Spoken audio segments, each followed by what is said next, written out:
Innahu min Sulaiman wa innahu bismillahirrahmanirrahim.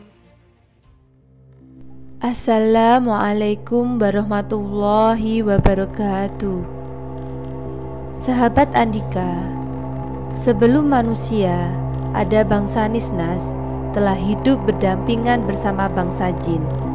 Mungkin hal ini banyak dipertanyakan orang-orang, yaitu apakah ada kehidupan sebelum turunnya Nabi Adam? Dan kalau ada, siapakah mereka? Pertanyaan ini sangat menarik mengingat bumi yang telah berusia 4,54 miliar tahun. Sedangkan manusia pertama lahir kira-kira 6.000 sampai 5.000 tahun yang lalu. Yang artinya jika dibandingkan dengan usia bumi, manusia adalah makhluk yang baru saja ada. Tetapi sebelum masuk ke dalam pembahasannya, jangan lupa subscribe dan share video ini sebanyak-banyaknya agar orang lain juga tahu ya.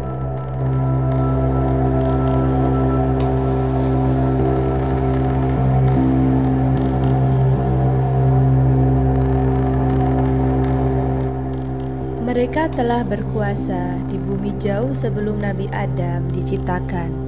Bahkan sebelum Azazil dikenal sebagai iblis yang dilaknat Allah.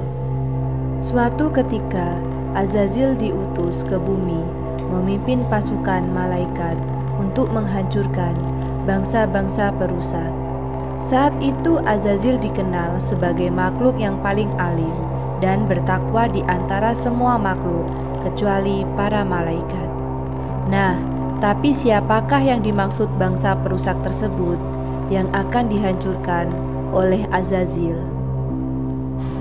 Dalam beberapa literatur dan kitab-kitab kuno disebutkan bahwa bangsa perusak di muka bumi pada masa itu adalah bangsa Nisnas dan juga bangsa jin. Sejumlah orang meyakini bahwa bangsa Nasnas atau yang lebih dikenal dengan Nisnas adalah makhluk sebelum Nabi Adam yang telah membangun peradaban Atlantis dan Lemurian. Ya, kalian tidak salah dengan Atlantis dan Lemurian. Yang sering dibahas adalah peninggalan dari bangsa Nisnas. Mereka juga menguasai teknologi tinggi hingga mampu menciptakan persenjataan. Mereka telah menciptakan apa yang kita sebut sebagai nuklir lewat antariksa, hingga teknik pengolahan dan peleburan logam yang sangat canggih. Jadi, dengan persenjataan canggih, itulah mereka pun berperang menindas sesamanya dan saling menumpahkan darah. Bumi pun rusak akibat perang. Mereka telah melupakan tugasnya sebagai khalifah di bumi, sehingga dimusnahkan dari muka bumi dan digantikan oleh khalifah yang baru yang kita kenal dengan Nabi Adam. Bangsa Nisnas mirip manusia, tapi bukan bangsa manusia.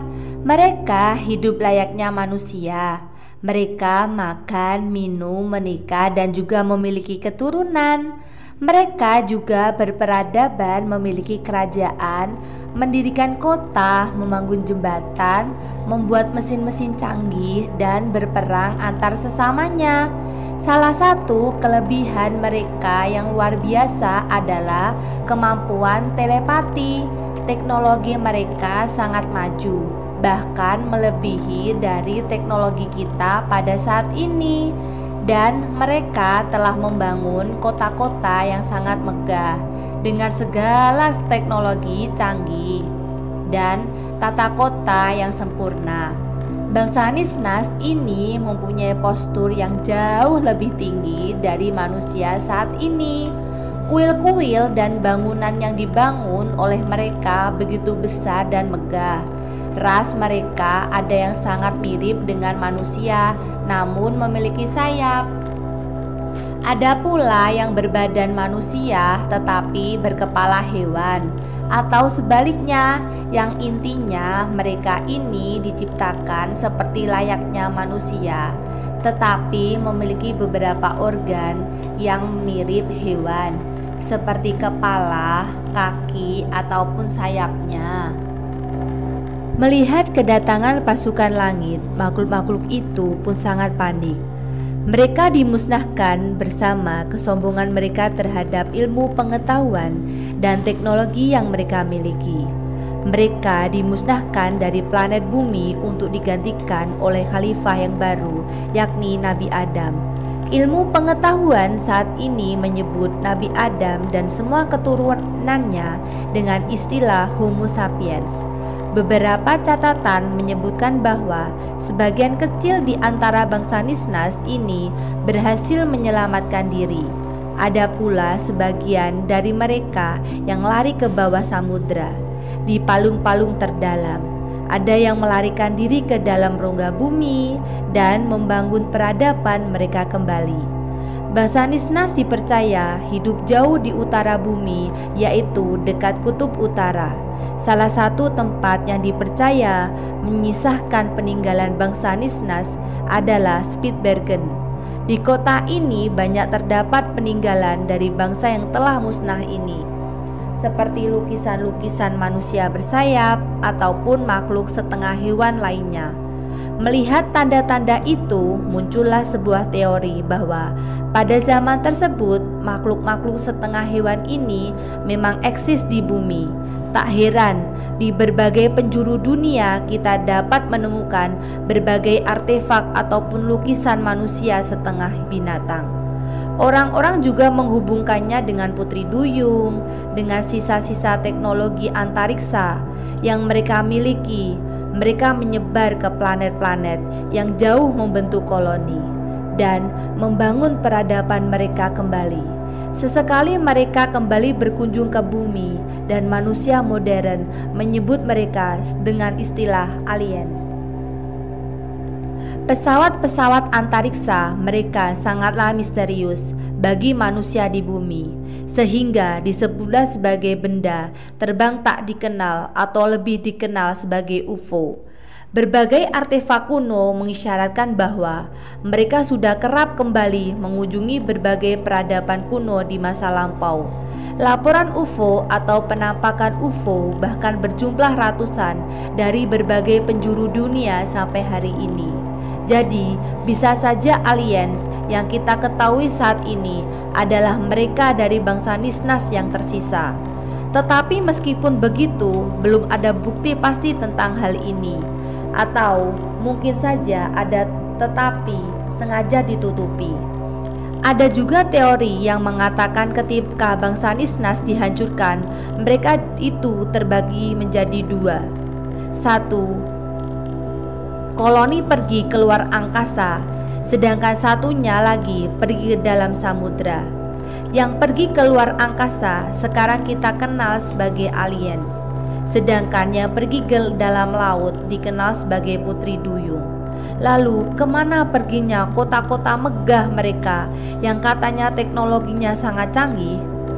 Ya, kota itu sembunyikan ke dimensi lain, seperti yang dikenal peradaban Lemuria. Semua hal-hal yang kita anggap aneh seperti pergi ke luar angkasa ataupun ke dalam lautan bisa saja terjadi, mengingat mereka adalah manusia dengan campuran organ hewan, yang artinya mereka memiliki daya tahan tubuh yang lebih kuat daripada manusia biasa. Sebenarnya sudah pernah ditemukan dan beberapa kali ekspedisi telah meneliti artefak penelitian ini. Reruntuhan pernah ditemukan peneliti dari Swedia dan Norwegia. Namun, semakin mereka tahu, semakin bingung, dan akhirnya mereka pun ragu untuk meneruskan penelitian mereka.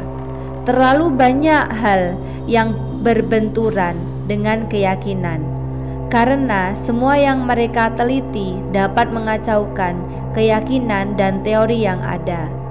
Jadi inti dari video ini adalah tetaplah menjadi manusia yang taat, selalu berpikir dan jangan merasa sombong ataupun angkuh. Masalah kamu percaya atau tidak tentang video ini itu tergantung bagaimana kamu memandangnya.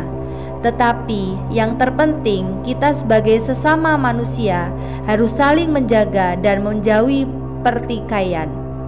Terima kasih telah menonton video ini sampai selesai dan sampai jumpa di video selanjutnya. Terima kasih.